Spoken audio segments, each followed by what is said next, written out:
저는 오늘 누가복음 1장 67절에서 80절 말씀 중심으로 해서 찬송으로 시작된 복음이란 제목으로 하나님 말씀을 증거하겠습니다. 이제 11월부터는 우리가 누가복음을 보는데, 누가복음 첫 장 1장이 우리에게 보여주는 것이 뭐냐면 복음이 어떻게 시작됐는가. 우리가 복음이라고 하는 말을 우리가 이제 굿뉴스라고 그러잖아요. 좋은 소식이라. 이 땅에서는 별로 좋은 소식이 없죠. 날마다 뭐 뉴스를 보면 안 좋은 이야기들이 너무 많으니까 사람들이 뉴스를 보면서 스트레스를 받고, 저도 요 근래는 그래서 뉴스를 잘 안 봐요. 그냥 신문 보면 이렇게 별로 반갑지 않은 소식들은 그냥 쓱 지나가 버리고 말죠. 그냥 큰 글자만 보고 그거 자세히 봐야 마음 좋을 날이 없고, 또 우리가 기본적으로 알아야 될 것이 뭐냐면 이 땅에서 사는 삶은 아무리 우리들이 발버둥을 치고 뭐 별의별 수단을 다 강구를 해도요, 슬픔의 세월이 이 땅의 삶입니다. 그거를 빨리 인정하고 받아들이는 게 성숙된 사람들의 모습이지. 지난 주일날도 그 이태원에서 너무너무 진짜 이건 뭐 아프리카에서 벌어질 만한 일들이 우리나라에 벌어졌잖아요. 이건 뭐 말할 수도 없는 거지. 남의 나라 얘기 같아요. 저는 그런 뭐 할로윈에 대해서도 그렇고, 그렇게 그 토요일 날 저녁 때 그렇게 사람들이 많이 모이고, 전혀 뭐 딴 나라 얘기 같더라고, 느낌상으로. 야, 똑같은 대한민국 수도권에 살고 있는데 전혀 다른 배경과 생각을 갖고 우리가 살아가고 있구나. 그러니 얼마나 많은 일들이 벌어지겠어요. 상상도 못할 일들이 벌어지죠. 지금 이제 사고를 수습한다고 해서 무슨 대책을 또 강구하고 뭐 하잖아요. 우리가 그 전에 세월호 사건 때도 겪었지만 달라진 게 있습니까? 절대로 안 달라집니다. 아무리 큰 일을 겪고 거기에 보완책을 만들고 시스템을 만들어도 그 모든 것을 움직이는 것은 누구예요? 사람이에요, 사람. 근데 이 사람이라고 하는 것이 성경적으로 보면, 나무를 심었는데, 우리가 복음을 전할 때 그런 얘기를 많이 해요. 인간론에서 나무를 사과나무가 있는데, 사과나무의 열매, 그 사과가 썩었으면 그것만 떼어내버리면 상관없죠. 근데 우리 인생의 나무는요, 그 열매가 썩은 게 아니고요, 뿌리가 썩었다고. 뿌리가. 이 뿌리가 썩은 거는 교체가 안 돼요. 가지가 잘못된 건 가지치기 하면 되겠지만, 인생의 나무라고 하는 것에 있어서 그 뿌리가 썩었기 때문에 근본적인 치료책이 나타나지 않으면 그 썩은 나무 뿌리가 지금은 숨겨져 있다고. 땅 밑에 숨겨져 있으니까 그럴듯해요. 그래서 한 몇 년 또 가겠지. 아무 문제 없이 몇 달 가겠죠. 그러나 또 문제가 발생하고 또 발생하고. 왜? 뿌리가 이미 썩었기 때문에. 그래서 어떻게 해요? 이미 도끼가 나무 뿌리에 놓였다 그러잖아. 이제는 잘라내는 방법밖에 없어요. 근데 하나님께서 우리를 긍휼히 여기셔서 우리 인생 전체를 다 도륙을 내버린 것이 아니라, 그 썩어지는 나무에 한 가지가 있는데 그 가지를 잘라다가 그리스도 생명의 나무에다 가지를 붙여버렸다고. 이게 복음이에요. 간단해요. 그러니까 우리가 그냥 인생을 우리 그대로 살면 우리는 썩은 나무에 있는 가지예요. 내가 아무리 애쓰고 노력하고 잘 살려고 그러고 행복하려고 그러고 뭐 수단 방법을 가리지 않고 살아가고 있다 할지라도 이미 내 저 밑에 뿌리는 썩어서 올라오고 있기 때문에 안 돼요. 인생은 불행할 수밖에 없어요. 인생은 망하는 거예요, 그냥. 이 가지에는 소망이 없어요. 이 뿌리가 썩었기 때문에. 근데 우리 하나님께서 그 쓸모없는 가지를 거기서 딱 끊어가지고 예수님이 생명나무에다 가지를 붙였다니까. 그래서 이제는 내가 내 힘으로 사는 게 아니라 내 인생을 돌아보니까 내 인생에 저 뿌리가 있는데 그 뿌리가 누구의 뿌리냐? 예수 그리스도란 말이에요. 이게 바뀐 것이 복음이에요. 이게 틀리단 말이에요. 인생 보는 시각이. 그래서 우리는요, 인생을 이렇게 바라볼 때 너무 기대할 것도 없고요, 너무 낙심할 것도 없어요. 다 그러려니 하는 거예요. 그럴 수밖에 없잖아요. 그럴 수밖에 없다니까. 애완견들, 요새는 애완견을 뭐라고 부르지? 반려견이라고. 옛날에 애완견이라고 그랬는데 지금은 이제 반려견. 반려견 사랑하잖아요. 막 사랑하. 근데 이 강아지들의 본성이 있어요. 못 바꿔요. 사람의 썩은 본성도 바꿀 수 없는 것처럼 강아지들의 동물적인 본성도 못 바꿔요. 그래서 권사님 그때 한번 저기 강아지한테 물렸지. 그때 왜 물렸을 때? 잘 때 이렇게 들어오는 거 나가라고 그래서 얘가 물었나? 얘는 자기도 똑같이 사람 자는 그 자리에 들어와서 자려고 들어오는데, 야, 너 여기서 어떻게 왜 자? 그리고 툭 쳤는데 이놈이 왕 하고 물었다니까. 아무리 목욕을 시켜주고 머리를 빗겨주고 맛있는 걸 먹여줘도 그 본성이라는 게 있어요. 저도 그 전에 청년 때 그랬나? 그 마당에 있는 집에 있을 때 그 강아지를 키웠잖아요. 일반 그 진돗개 잡종이지. 아주 순종을 잘해요. 훈련을 잘 받아가지고. 근데 어쩌다 보면 이놈이 이빨을 드러낼 때가 있어. 이래 주인한테. 그러면 너는 오늘 죽는 날이야. 내가 그거 아주 요절을 냈어요. 그래가지고 지금 같으면 아마 저기 강아지 저기 동물 학대한다고 그랬을 거야. 근데 그때는 그랬어요.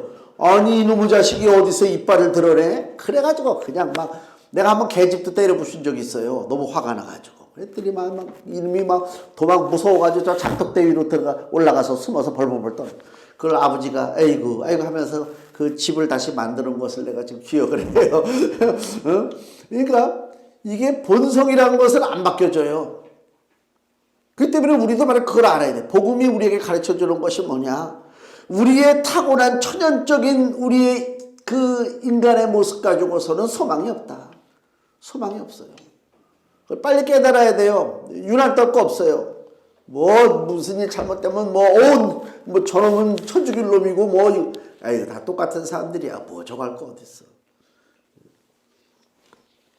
그래서 우리가 이제 누가복음을 볼 때 복음에 대해서 좀 깊이 알아야 돼요. 좋은 소식이 뭐냐 도대체. 뭐가 좋은 소식이야. 너희들이 애쓰고 수고해가지고 열매를 맺는다? 그건 좋은 소식이 아니야. 그렇잖아요. 내가 열심히 수고해가지고 거기에 따라서 합당한 어떤 대가를 얻는다? 이거야 당연한 거지. 이게 뭐 좋은 소식인가? 복음을 왜 우리가 좋은 소식이라고 얘기하느냐?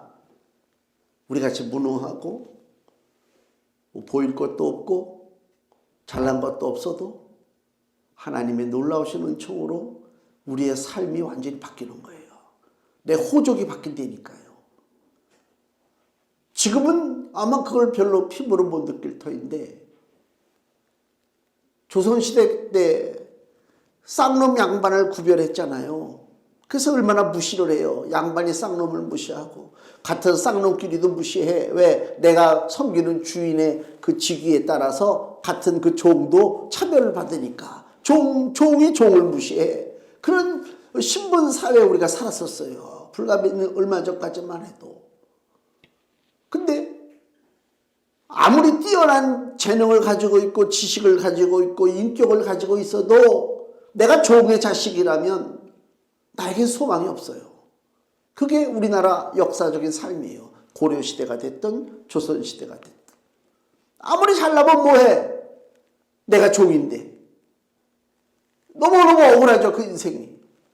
그게 일반적인 인생의 모습이에요. 그래서 그 종의 그 자기 신분을 버리고 싶어서 양반이 되고 싶어서 나중에 저기 조선 후기에 들어서면 나라가 막 부패가 돼가지고 관료들이 썩었잖아요. 그 돈 주고 양반 자리를 샀다니까. 그래갖고 나중에 이 조선이 결국 멸망할 때 그때쯤 되면요 전 인구의 70~80%가 다 양반입니다. 호적상으로. 그렇게 양반이 많아요. 그러니까 호적만 양반이야. 나는 양반도 아닌데 실상은 이것만 돈 주고 어떻게 산 거야, 호적을. 지금도 가끔 보면 그런 거 저기 광고하는 거 나와요. 호적 같은 거 뭐 이렇게 만드는 거. 그게 무슨 의미가 있겠어요? 사람이 자기 신분을 뛰어넘는다? 보통 힘든 게 아닙니다. 미국이 자유화가 되고 민주화가 되고 뭐 노예 해방이 되고 그죠? 굉장하죠? 그럼 지금은 그럼 계층 간에 뭐 갈등이 없고 유색인종, 백인종하고 갈등이 없는가? 아니, 지금도 갈등이 엄청나죠. 이런 말할 수가 없어요. 자기가 원래부터 타고난 거 이걸 극복한다는 것은 이건 불가능해요. 우리 인간에게 있어서는. 불가능하단 말이에요. 표범이 그 점을, 얼룩점을 스스로 없앨 수가 있는가? 그렇잖아요. 그 표범의 얼룩달룩한 무늬, 그 무늬가 표범이 노력한다고 해서 나는 이제 이 표범의 무늬가 아니고 저 사자, 저 들판의 왕 같은 저 사자의 그 모습으로 나도 바뀌고 싶다. 될 게 아니잖아요. 표범은 언제까지나 얼룩달룩해요. 자기 그 타고난 거란 말이에요. 못 바꿔요. 근데 하나님께서 우리에게 은혜를 주셔서 바꾸게 만들었어요, 우리를. 죄의 종로로 타고 사망의 종로로 타고 마귀의 일꾼이 돼서 살아갈 수밖에 없는 그런 인생을 하나님께서 바꿔주셨다고요. 내가 노력해서가 아니요. 내가 노력했다면 이건 좋은 소식이 아니야. 왜? 노력 못한 사람은 망하는 거지. 경쟁사회라는 게 그거잖아요. 열심히 수고하고 막 애쓰고 노력하는 사람은 성공하고 좀 모자라면 1점 차로 떨어져서 고생하고 그거잖아요. 사법고시 볼 때 다 사법고시 1차, 2차까지 볼 때는요, 그 사람들 수준이 다 거기에 다 똑같아요. 큰 차이 없어요. 근데 막판에 1점 차이로다가 0점 몇 점 차이로 누구는 판검사가 돼서 일생을 큰 소리 치고 살고 누구는 한량이 돼가지고 여기 기웃 저기 기웃 그러고 산단 말이에요. 그만큼 힘들어요. 근데 노력하지 않아도 하나님께서 우리 인생을 바꿔주셨어요. 어둠의 자식에서 빛의 자녀로 하나님의 사랑의 아들의 나라로 우리를 옮겨주셨어요. 이게 복음이에요. 그래서 감사한 거예요. 무슨 예수 믿어가지고 무슨 여기서 한번 나도 한번 무슨 타종교들 우상종교들처럼 예수 앞에 나와서 막 빌어대면 내 팔자가 바뀌고 무슨 뭐가 잘 되고 그렇게 단순한 그게 아니니까. 아무리 이 땅에서 큰 소리치고 잘 되고 잘 살고 성공한 아무리 그렇게 살았다 손치더라도 그게 몇 년 되겠습니까? 100년 되겠습니까? 100년 살면 지금 아무리 장수한다고 그래도요 그게 쉽지가 않잖아요. 그 짧은 인생입니다. 그 짧은 인생에 내 모든 것을 다 쏟아붓는다? 이건 어리석지. 그 짧은 인생을 바라보는 것이 아니라 그 인생 너머의 영원한 삶까지도 바라볼 수 있는 좀 눈이 열려야 되지 않느냐. 복음에 대한 눈이 열려야 되지 않느냐. 집에서 강아지를 키우든 물고기를 키우든 얘네들은 그 수명이 정해져 있잖아요. 모든 동물들도. 짧아요. 그죠? 우리 인간에 비하면 아주 짧죠. 우리도 긴 인생이 아니지만 물고기도 그렇고 강아지도 그렇고 보통 10년 15년가 아니잖아요. 그 10년 15년 사는 그 강아지의 보는 시각과 100년을 바라보는 우리의 시각이 같을 수가 없죠. 그렇잖아요. 더 길게 보잖아요. 길게 멀리 봐야 될 거 아닙니까? 근데 또 이 땅에 살아가는 수많은 사람들 중에서도 예수가 없는 인생들은 그냥 100년이면 100년만 보고 살잖아요. 근데 그리스도 안에 있는 우리는 100년을 보고 사는 게 아니에요. 우리는 끝이 없는 삶을 바라보는 거예요. 끝이 없는 삶을 바라본다는 얘기는 뭐예요? 준비해야 된단 말이에요. 준비. 사람이 막 애쓰고 수고하다가 어느 한계점에 딱 오면 나 이제 안 되나 보다.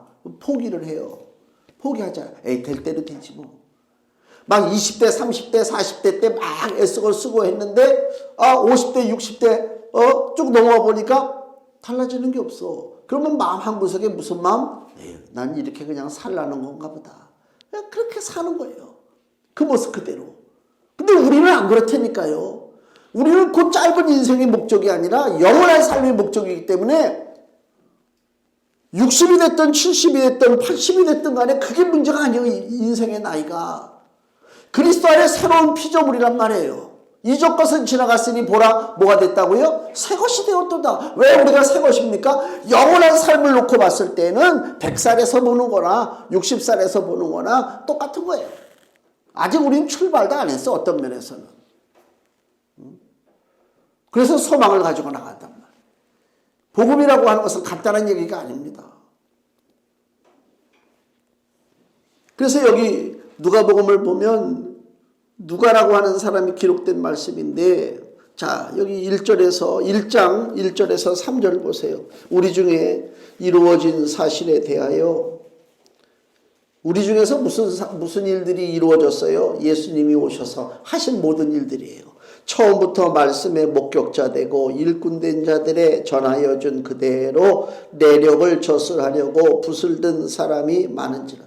예수님이 오시고 제자들이 모이고 막 놀라운 일들이 벌어졌잖아요. 그것에 대한 목격자가 많다는 것입니다. 그래서 그거를 지금 기록을 하는 사람들이 많은데, 그 중에 나도 하나 그 일을 기록하겠다. 3절 그 모든 일을, 즉 복음에 대한 모든 일, 예수님이 오셔서 하신 모든 일을 근원부터 처음부터 자세히 미루어 살핀 나도 데오빌로 각하에게 차례대로 써 보내는 것이 좋은 줄 알았노니, 여기 데오빌로 각하는 아마 그 당시 로마의 고급 관료였을 것입니다. 예수님을 영접한 관료입니다. 이 데오빌로라고 하는 사람에게 누가가 복음서를 자세히 기록해서 보내는 거예요. 다시 한번 하려고. 목적이 뭐냐? 4절 이는 각하로 그 배운 바의 확실함을 알게 하려 함이로라. 배운 바의 확실함을 알게 하기 위해서.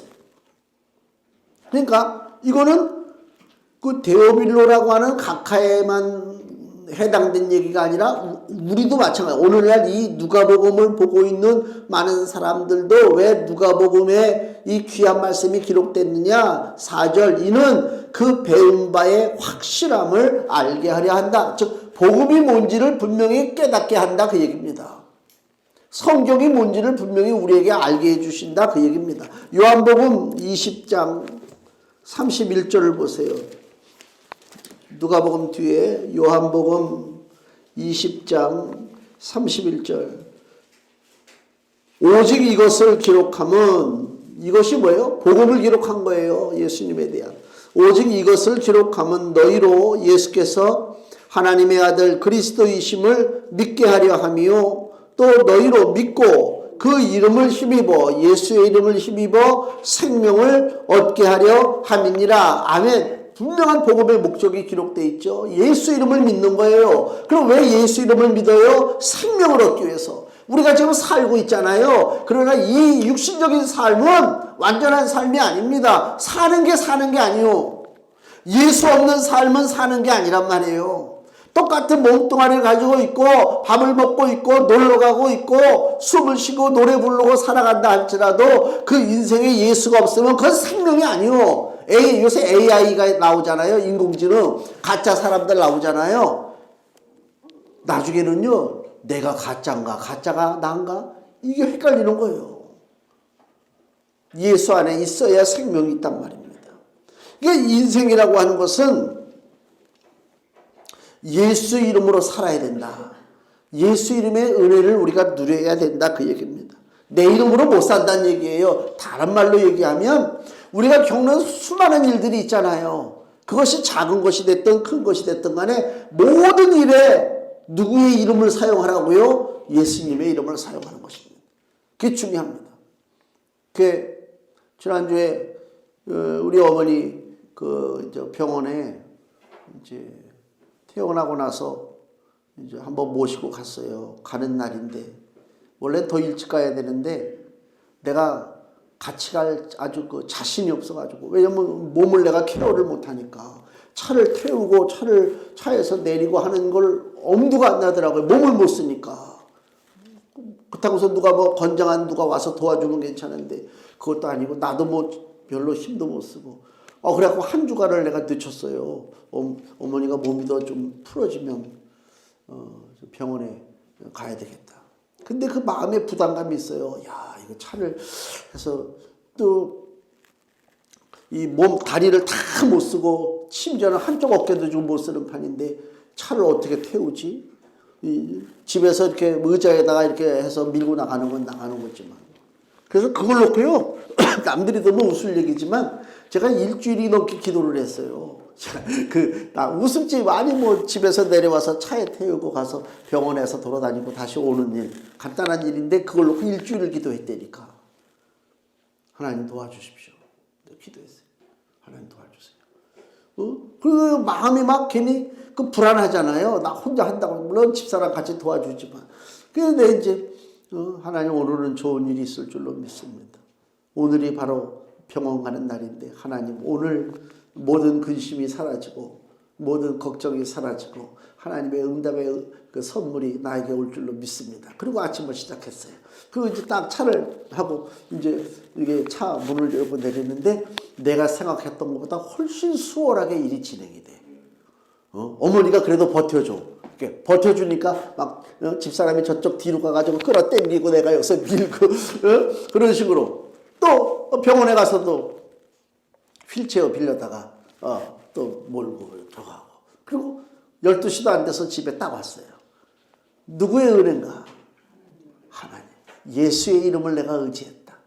이게 아무것도 아닌 것 같죠? 그렇습니다. 여러분 사랑하는 성도 여러분 우리가 인생 살면서 뭐 만나기 싫은 사람 어떤 처리하기가 골치 아픈 일들 많잖아요. 이것저것 많단 말이에요. 그런 일을 놓고 했을 때 하나님 내 이름으로 나설 것이 아니라 예수의 이름으로 나서게 해주시옵소서. 그렇게 기도하는 거예요. 아무것도 아니지만 안 그래요. 그러니까 우리는 하나님께서 우리에게 뭘 가르쳐 주시길 원하냐면 믿음으로 사는 자는 이 땅에서 내 힘으로 살려고 하는 것이 아니라 예수의 이름의 능력을 의지하고 살라. 이것이 하나님 우리에게 가르쳐 주는 거예요. 왜 그걸 써먹질 못합니까? 어떤 큰 일이 터졌을 때만 뭐 기도합니까? 아니요. 날마다 숨 쉬는 그 순간순간 주의 도우심으로 나가는 것입니다. 그렇습니다. 참 중요합니다. 그래서 주님께서도 여기 요한복음 14장 18절 말씀을 보세요. 이 땅은 우리가 혼자 살아갈 수 없는 인생이기 때문에 요한복음 14장 18절에 주께서 말씀하기를 내가 너희를 고아와 같이 버려두지 아니하고 너희에게로 오리라 그랬습니다. 예수님 하신 말씀에 너희를 고아와 같이 버려두지 아니한다. 왜? 우리를 가만히 내버려 두면 다 망할 인생이기 때문에 그래요. 예수님과 함께 살아야 우리가 정말 가치 있는 인생을 살아요. 예수님이 없으면요 짐승과 똑같아요. 탐욕과 거짓과 권모술수와 이루 말할 수 없어요. 짐승보다 못하다니까. 예수와 함께 살아야 되고 예수님의 이름을 의지해야 되는데 문제는 뭐냐?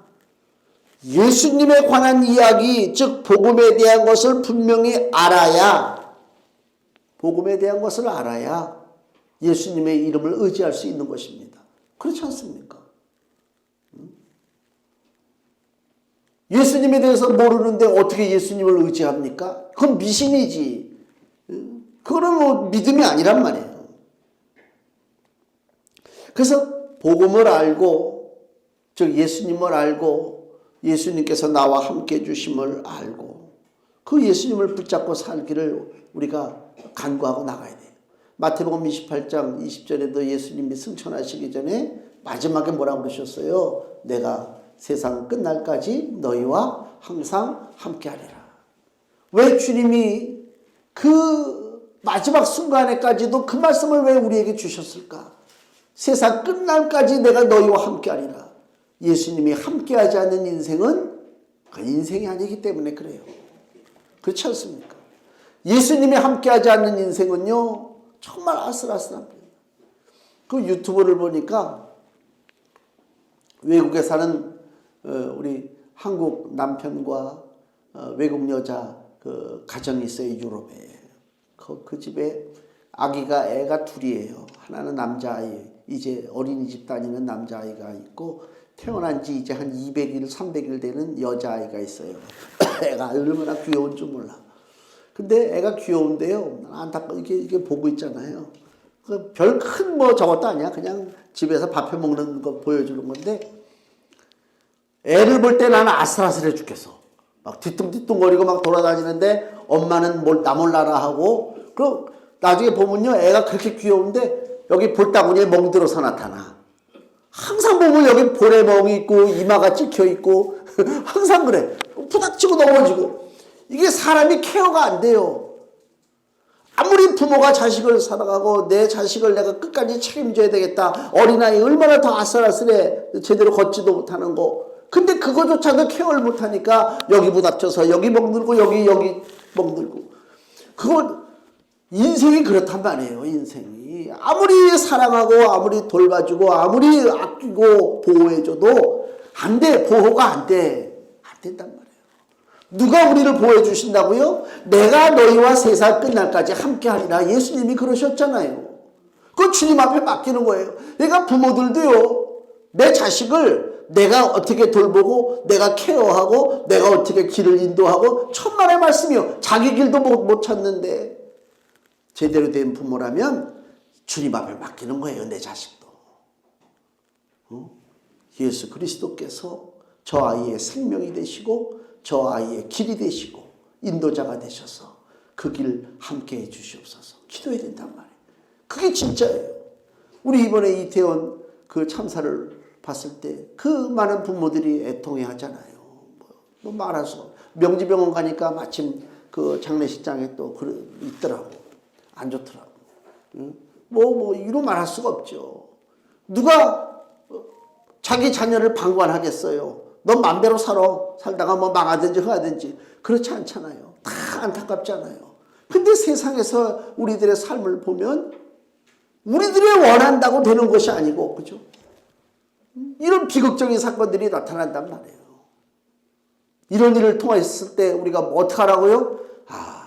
주님을 또 의지해야 되겠구나. 이게 바른 생각입니다. 잘못되고 자기 직분을 감당하지 못한 사람들 물론 다 처벌받아야 되겠죠. 그러나 그 이전에 세상은 이렇구나. 주님을 내가 의지해야 되겠다. 그런 믿음을 가지고 나가는 것이 이게 지혜로운 자들의 깨달음이다. 그 얘기입니다. 오늘 우리가 본문 말씀 봤지만은 이 누가복음 1장에는요. 찬송이 나와요. 찬송이. 마리아의 찬송이 나오고 그 다음에 엘리사벳의 찬송이 나오고 그 다음에 사가랴의 찬송이 나옵니다. 세 명의 찬양이 나온단 말이에요. 찬송이. 그 찬송의 내용이 뭐냐? 구원에 대해서 감사하는 거예요. 나를 구원해 준 것에 대한 너무너무 감사가 있단 말입니다. 여기 본문에 보면요. 77절 한번 보세요.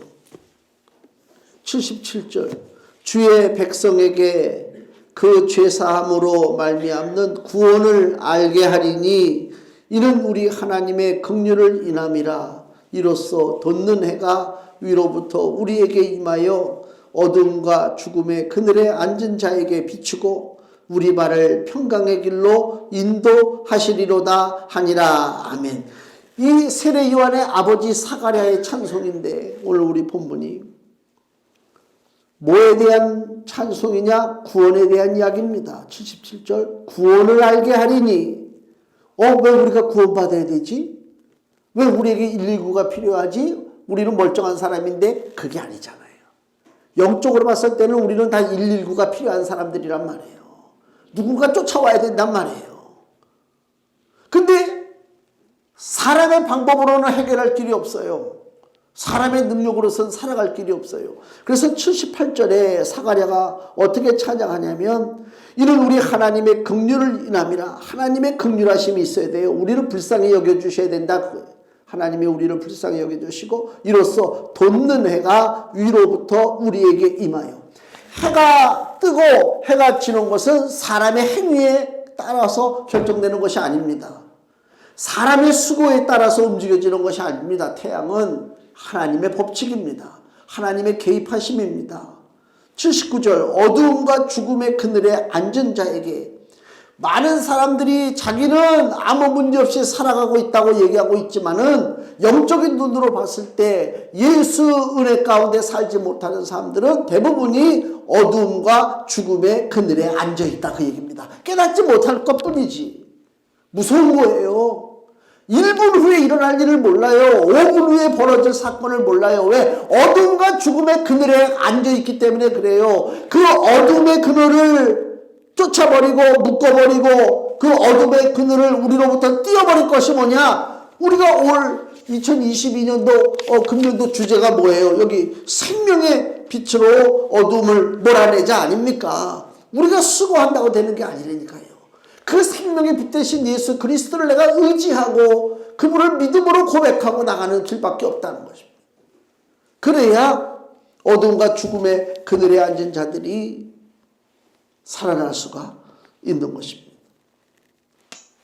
자, 주보의 금주 말씀을 보세요. 요한계시록 5장 12절 말씀 같이 읽겠습니다. 큰 음성으로 가로되 죽임을 당하신 어린 양이 능력과 부와 지혜와 힘과 존귀와 영광과 찬송을 받으시기에 합당하도다 하더라. 아멘. 하늘의 천사들이, 하늘의 믿음의 백성들이 즉 천상에서 찬양을 하는데 죽임을 당하신 어린 양을 찬양합니다.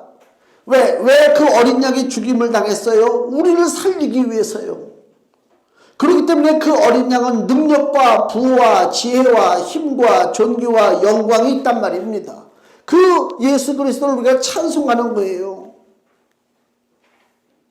누가복음 1장에서 우리에게 보여준 것은 복음이 이 세상에 등장할 때에, 예수님의 복음이 등장할 때, 마태복음이라든가 마가복음이라든가 요한복음은요, 예수님이 등장할 때에 그 이전 이야기들이 별로 기록이 안 됐어요. 기록이 안 됐다니까.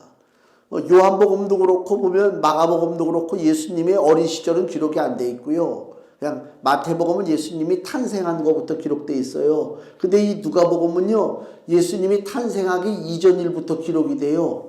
이전 일부터. 하나님이 그만큼 계획하신 거예요. 이 사건을 계획하셨는데, 복음이 이 세상에 등장할 때에 누가복음 1장에 세 사람의 찬양이 있다고 그랬잖아요. 마리아, 엘리사벳, 즉 세례 요한의 어머니, 그 다음에 사가랴, 세례 요한의 아버지, 그 다음에 예수님의 육신의 어머니 마리아. 이 세 사람의 찬송이 있단 말이에요. 찬송을 통해서 복음이 시작되는 거예요. 즉 그 복음을 찬송하면서 복음을 영접한 거예요. 찬송받을 만한 복음이에요. 왜 복음은 찬송받아야 되느냐? 그 예수님에 대한 이야기가 우리 생명이고 우리 미래이기 때문에 그래요. 자기의 삶을 위해서 우리가 애쓰잖아요. 노력하잖아요. 거기에 예수가 빠지면요, 모래 위에 집을 짓는 거와 똑같단 말입니다. 복음을 대하는 우리의 자세가 어때야 되느냐? 우리도 찬송하는 자세입니다. 그 찬송이라는 얘기는 노래 잘하는 찬송이 아닙니다. 복음을 대할 때 우리가 찬송한다는 얘기는 뭐예요? 저 복음 때문에 내 인생이 바뀌었다고 하는 것을 하나님 앞에 고백하라 그 얘기예요. 저 복음 때문에 내 삶이 소망이 생겼다고 하는 것을 하나님 앞에 고백하라 그 얘기입니다.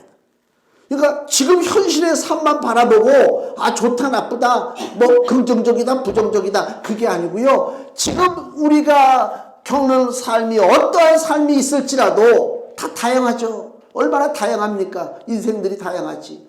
그게 문제가 아니라 예수 그리스도 생명의 복음이 나에게 있기 때문에 내 인생은 소망이 있고 내 인생은 성공적이고 내 인생은 자랑할 만하고 내 인생은 멋있는 인생이 될 거라고 하는 그 믿음을 갖고 나가야 된다 그 얘기입니다. 수많은 사람들이 갑자기 생각이 나는데 유럽에 유명한 작곡가가 있습니다. 나 지금 그 작곡가 이름이 생각이 안 나는데 유명한 그 음악가인데 심장이 안 좋아요. 젊었을 때부터 심장이 너무 안 좋으니까 자기 건강을 생각해서 걸음을 걸을 때도 한 걸음 박자를 맞춰가면서 심장에 무리를 주면 안 되니까. 그리고 밥 먹는 거, 잠자는 거 모든 걸 다 규칙적으로 몸에 무리가 안 가도록 그렇게 했어요. 그랬는데 제가 알기로는 50대 초반에 결국은 심장마비로 떠났습니다. 그게 인생입니다. 누가 자기 인생을 그렇게 빨리 끝내려고 싶은 사람이 어디 있겠어요. 그 재주가 있는데, 음악적인 재주가 얼마나 좋은데. 근데 자기가 알고 있는 질병입니다. 근데 아닙니다. 그거 가지고 내가 뭐 예방하고 조심하고, 인생 그 자체가 그렇단 말입니다. 그렇다고 우리가 지금 내 육신에 뭐 여러 가지 크고 작은 질병 때문에 그걸로 포기하고 낙심하고 그런 얘기가 아니라 예수 그리스도만이 우리의 생명 되시고 우리의 소망이 되십니다. 그걸 빨리 깨달아야 돼요. 그러니까 주님이 부르시면 뭐 오늘이라도 가야지. 그게 우리의 자세예요. 나는 못 갑니다. 나는 악착같이 여기서 내가 버틸 겁니다. 그거 추한 거예요. 부르시면 가야지 뭐. 그러나 그 부르심은 또 다른 시작이다. 이걸 알고 사는 인생과 모르고 사는 인생은 인생이 틀리다 그 얘기입니다. 우리는 복음을 찬양해야 됩니다. 그 복음은 찬송받을 만한 것입니다. 우리의 미래가 되고 우리의 생명이 됩니다. 우리의 복음이신 예수 그리스도께 소망을 두는 것입니다. 우리 사랑하는 성도 여러분, 우리의 주변의 삶이 우울할지라도 예수 그리스도께 소망을 두고 우리가 복음을 찬송하고 나간다면 하나님의 권능의 손이 우리를 떠나지 아니하시고 우리를 붙잡으시고 축복해 주실 줄로 믿습니다. 기도하겠습니다.